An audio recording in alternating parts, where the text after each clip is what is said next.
नमस्कार दोस्तों। Art of stock market की लर्निंग, एजुकेशनल, इंफॉर्मेटिव और नॉलेजेबल वीडियो में फिर से आपका एक बार स्वागत है। दोस्तों, आज हम जिस कंपनी के स्टॉक को educational, learning, information, knowledgeable purpose से एनालिसिस और डिस्कशन करने वाले हैं, वो कहीं ना कहीं दोस्तों कंज्यूमर डिक्शनरी मतलब टेक्सटाइल सेक्टर, कपड़ों के उद्योग से जुड़ा हुआ आपको स्टॉक देखने को मिल जाएगा। दोस्तों, आज हम बात करने वाले हैं आलोक इंडस्ट्री लिमिटेड, जो कि इंटीग्रेटेड टेक्सटाइल कंपनी है। मतलब टेक्सटाइल कंपनी, मतलब टेक्सटाइल मैन्युफैक्चरिंग सेक्टर में कंपनी इन्वॉल्व है। The company provides comprise 5 division: cotton yarn, apparel fabric, home textile, garments and polyester yarn। तो मतलब मोटा मोटा कंपनी टेक्सटाइल सेगमेंट से जुड़ी हुई है, लेकिन 5 अलग अलग दोस्तों कहा जाए तो डिविजन्स में कंपनी काम करती है, जिसमें cotton yarn, apparel fabric, home textile, garments and polyester yarn में कंपनी इन्वॉल्व है। दोस्तों, आज हम आलोक इंडस्ट्री लिमिटेड की बात करने वाले हैं, जो कि कहीं ना कहीं एक रिलायंस इंडस्ट्री या रिलायंस ग्रुप से जुड़ी हुई एक कंपनी, भी आप इसको सब्सिडरी कंपनी मान सकते हैं।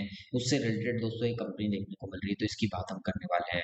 लेकिन थोड़ा सा दोस्तों हम आपसे डिस्कशन करें यहाँ पर, तो दोस्तों जब से ट्रंप का जो टैरिफ आया है, जो अमेरिका का भारत के ऊपर 50% जो रेसिप्रोकल टैरिफ लगा हुआ है, उस कारण से टेक्सटाइल सेक्टर को काफी ज्यादा दोस्तों नुकसान का सामना करना पड़ा है। भारत के एक्सपोर्ट जो अमेरिका में होते थे दोस्तों, वो कहीं ना कहीं काफी ज्यादा हार्म हुए। इस कारण से टेक्सटाइल इंडस्ट्री को काफी ज्यादा एक डेंट लगते हुए देखने को मिला है। वो भी इसका भी फिलहाल के सेशन में कारण रहा है। इस कारण से ये स्टॉक अभी चर्चा का विषय बना हुआ है।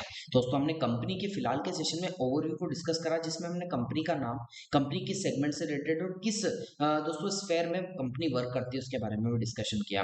दोस्तों, हमने कंपनी की जो किस सेक्टर से जुड़ी हुई इसकी एजुकेशन, लर्निंग, इन्फॉर्मेशन और नॉलेजेबल पर्पस से डिस्कस किया। कंपनी से रिलेटेड क्या न्यूज निकल कर आई है उसको लर्निंग, एजुकेशन और नॉलेजेबल और एजुकेशनल पर्पस से डिस्कस कर लेते हैं कि फिलहाल के सीजन में कंपनी में से क्या न्यूज निकल कर आई है, जिस कारण से अभी स्टॉक एनालिसिस हम करते हुए देखने को मिल रहे हैं। तो दोस्तों, आइए कंपनी से रिलेटेड न्यूज को डिस्कशन कर लेते हैं।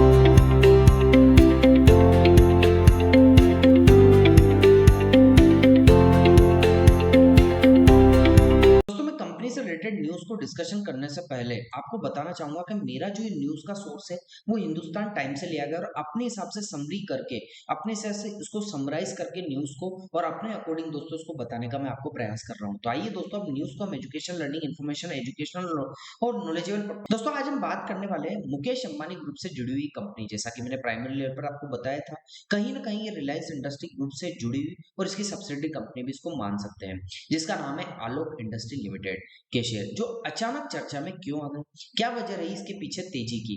दोस्तों, एक डेट तो लगा है कंपनी को, लेकिन फिर भी ये तेजी के पीछे इसकी वजह क्या रही, कंपनी के तिमाही नतीजे में क्या संकेत दे रहे हैं, चलिए जानते हैं। तो शेयर में तेजी का कारण, मंगलवार में कारोबार आलोक इंडस्ट्री का शेयर लगभग 10% उछलकर इंट्राडे हाई पर 19 रुपए के आसपास पहुंच गया। यानी निवेशकों में इसमें थोड़ा सा खरीदारी दिखाई है। तेजी के पीछे वजह असल में टेक्सटाइल सेक्टर के शेयरों में हाल ही में तेजी आई है। कारण क्या रहा, America treasury secretary Scott Bessent ने सकारात्मक टिप्पणी दी, भारत और अमेरिका के बीच व्यापार से जुड़े तनाव जल्द सुलझ जाएंगे। इस खबर ने निवेशकों का भरोसा बढ़ाया है और टेक्सटाइल कंपनियों के शेयरों को सहारा दिया है। दोस्तों, कंपनी के बैकग्राउंड को यदि एनालिसिस करने का प्रयास करें एजुकेशन, लर्निंग, इन्फॉर्मेशन पर्पस से, दोस्तों आलोक इंडस्ट्री एक पुरानी और एक बड़ी टेक्सटाइल कंपनी है, जिसकी शुरुआत 1986 में स्टैब्लिश हुई थी, या स्थापित होते हुए, शुरू होते हुए देखने को मिलती है। ये कपास और पॉलिएस्टर दोनों में काम करती है, यानी धागे से लेकर कपड़े और घरेलू टेक्सटाइल तक पूरी वैल्यू चेन में मौजूद है। साल 2020 में रिलायंस इंडस्ट्री और जेएम फाइनेंशियल एआरसी ने इसे दिवालिया प्रक्रिया के दौरान खरीदा था। मार्च 2025 तक आरआईएल, रिलायंस इंडस्ट्रियल लिमिटेड के पास लगभग 40% और जेएम फाइनेंशियल एआरसी के पास 34.99% की कंट्रीब्यूशन या हिस्सेदारी थी। अब जून 2025 के तिमाही मतलब क्वार्टरली रिजल्ट क्या रहे हैं, कंपनी का जो शुद्ध घाटा है वो 171.56 करोड़ रुपए रहा है।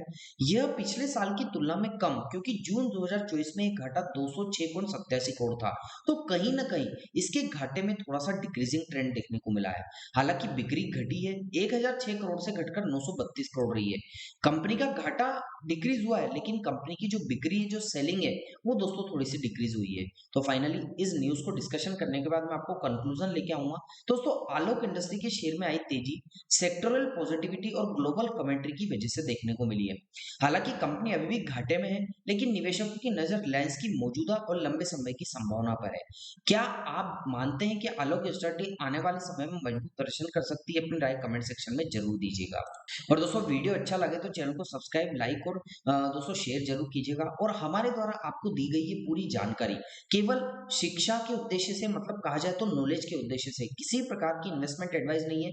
यदि आप इन्वेस्टमेंट करना चाहते हैं तो आप अपने पर्सनल जो फाइनेंशियल एडवाइजर है उनसे सलाह लेकर यहाँ पर इन्वेस्ट कीजिएगा। ये ओनली और न्यूज और नॉलेजेबल पर्पज से बताई गई आपको दोस्तों न्यूज है, तो यहाँ पर नजर बनाकर रखिएगा। दोस्तों, हमने कंपनी के फिलहाल के सेशन में जो न्यूज निकल कर आई थी उसको एजुकेशन, लर्निंग, इन्फॉर्मेशन और नॉलेजेबल पर्पज से डिस्कस किया। आप कंपनी से रिलेटेड अभी फिलहाल के सेशन में टेक्निकल चार्ट क्या देखने को मिल रहे हैं उसको एजुकेशन, लर्निंग, इन्फॉर्मेशन और नॉलेजेबल पर्पज से डिस्कस कर लेते हैं।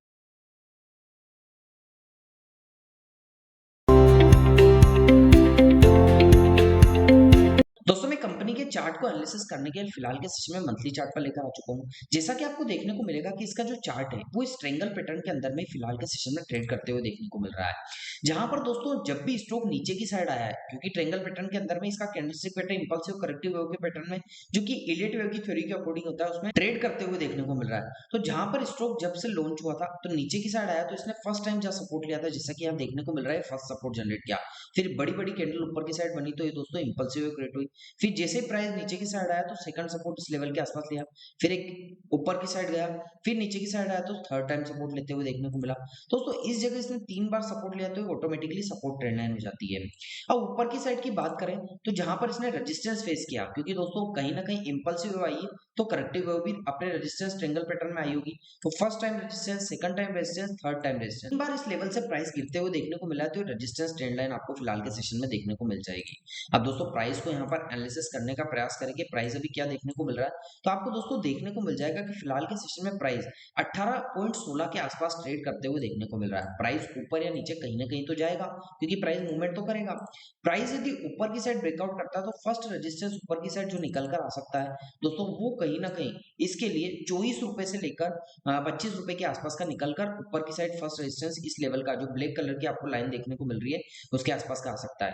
यदि इसको ब्रेक करता है तो सेकंड रेजिस्टेंस आपको 39 से 40 का सेकंड रेजिस्टेंस आपको देखने को मिल सकता है, जो कि हमने हॉरिजॉन्टल वे में आपको इंडिकेट करके भी बता रखा है। दोस्तों, दो रेजिस्टेंस हमने डिस्कस किए। अब सपोर्ट की बात करें, यदि प्राइस यहाँ पर कंसोलिडेट करके नीचे की साइड ब्रेकडाउन करता है तो फर्स्ट सपोर्ट इसके लिए निकल कर आएगा 14 रुपए से 13 रुपए के आसपास का, जो कि इंडिकेट करके बता रखा है। यदि इसको ब्रेकडाउन करता है तो फिर 3 रुपए से 2 रुपए के आसपास का यहाँ पर सेकंड सपोर्ट आपको देखने को मिल सकता है। तो इन लेवल्स पर आप नजर बनाकर रखिएगा। मैंने सपोर्ट और रेजिस्टेंस दोनों आपको बताया, कैंडलस्टिक पैटर्न के बिहेवियर को बताया, किस हिसाब से सपोर्ट, रेजिस्टेंस, कैंडलस्टिक यहाँ पर बन रही है वो भी बताने का प्रयास किया। अब टेक्निकल्स में 9 डे की एक्सप्लेनेशन नॉइज की बात करें तो प्राइस जो ब्लैक कलर की आपको एक्सप्लेनेशन नॉइज है उसके नीचे प्राइस ट्रेड कर रहा है, लेकिन 50 डे की एक्सप्लेनेशन नॉइज की बात करें तो जो ब्लू कलर की लाइन है इसके नीचे प्राइस ट्रेड कर रहा है। लेकिन वॉल्यूम्स को आइडेंटिफाई करें तो वॉल्यूम्स ओवरऑल जब से इसका आईपीओ आया है दोस्तों तब से वॉल्यूम्स तो यहाँ पर बायर्स का डोमिनेशन है। हालांकि सेलर्स इसको पछाड़ने का प्रयास कर रहे हैं वॉल्यूम लेवल पर, लेकिन यहाँ पर बायर्स का वॉल्यूम थोड़ा सा ज्यादा देखने को मिल रहा है, तो यहाँ पर भी नजर बनाकर रखिएगा। दोस्तों, हमने कंपनी के ओवरव्यू, न्यूज और कंपनी के टेक्निकल्स को एजुकेशन, लर्निंग, इन्फॉर्मेशन पर्पज से डिस्कस किया। तो दोस्तों, कैसा लगा आपको ये न्यूज, टेक्निकल और कंपनी से रिलेटेड कॉम्प्रिहेंसिव डिस्कशन? दोस्तों, आपको अच्छा लगा हो तो आप चैनल को जरूर सब्सक्राइब कीजिएगा, लाइक कीजिएगा, शेयर कीजिएगा। और आपको लगता है कि हमारे द्वारा बनाई गई वीडियो में कोई कमी है तो कमेंट सेक्शन में मेंशन करके हमें जरूर बता दीजिएगा, ताकि आगे आने वाली इन्फॉर्मेटिव, लर्निंग, एजुकेशनल वीडियो में और अच्छे से अच्छा रिसर्च करके आपको अच्छे से अच्छा कंटेंट डिलीवर कर सके। मिलता हूं दोस्तों अगले दिन अगली नई स्टॉक मार्केट की काफी अच्छी नॉलेजेबल, इन्फॉर्मेटिव और लर्निंग और नॉलेजेबल वीडियो के साथ। तब तक के लिए आप लोगों से इजाजत चाहता हूं। जय हिंद, जय भारत।